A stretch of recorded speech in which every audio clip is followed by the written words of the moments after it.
особенно этот прекрасный день субботний. И вы знаете, что суббота это есть... мы могли говорить обо многом, я подчеркну только одну вещь.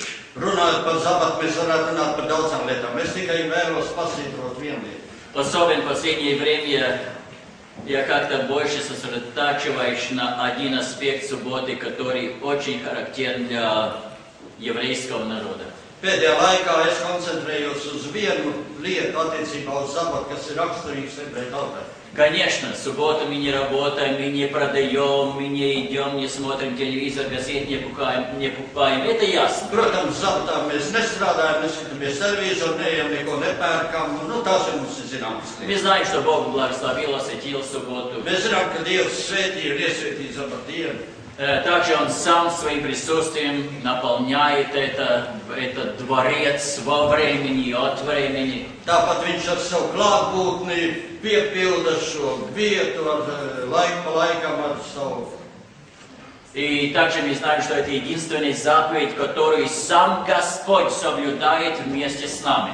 Un mēs zinām, tas ir vienīgais no Dieva desmit baušļiem, kur Dievs ievēro kopā ar mums. Может ли Господь соблюдать, скажем, первую заповедь? Vai viņam vajadzēs ievērot pirmo bausli? Или не произнести имени Бога напрасно? Ja varbūt otro? Или, допустим, почитай отца своего и мать? Нет, ни одну заповедь, кроме этой. Nevienu citu. Когда наш Творец и мы вместе. Kad mūsu radītājs mēs esam visi kopā. Но есть другой аспект, о котором я хотел бы упомянуть. Bet ir vēl kaut kas cits, ko vēlos teikt. Суббота указывает также и на новую землю. Sabats norāda uz jauno zemi.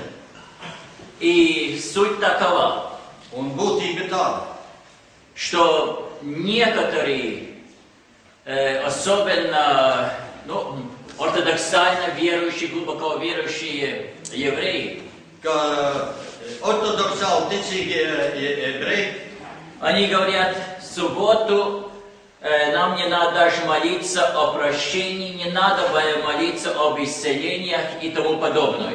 kuri māca pat tā, ka mums sabatdienā nevajag lūgt par grēku piedošanu, nevajag lūgt par dziedināšanu. Первый раз, когда я соприкасался с этой идеей, я начал размышлять, как это так. Pirmo reizi, kad ar šo domu sasapos, sāku domāt, kāpēc tā. А потом начал размышлять и пришел вывод, что в этом действительно есть нечто красивое, прекрасное и глубокое.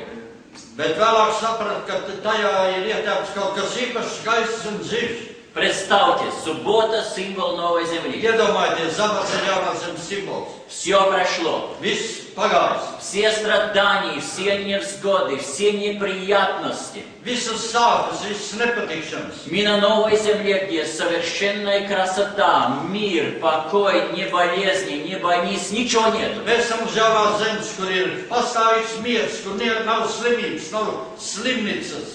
Nekas tāds nav. И вы представьте, суббота, еще солнце не зашло. Un iedomājieties, vēl saule nav nogājusi. И мы можем предвкушать эти радости завтрашнего дня. Все оставлено за спиной.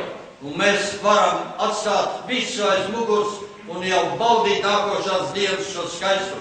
Никаких забот мирских. Nekādas rūpes. Что бы там ни было в нашей жизни, какая гефсимания не было бы в нашей жизни, все за спиной. Vienalga, kas arī nebūtu bijis mūsu dzīvē, vienalga, kāda ģedzemane pat būtu mūsu dzīvē, viss tas ir aiz muguras. Ты и Господь.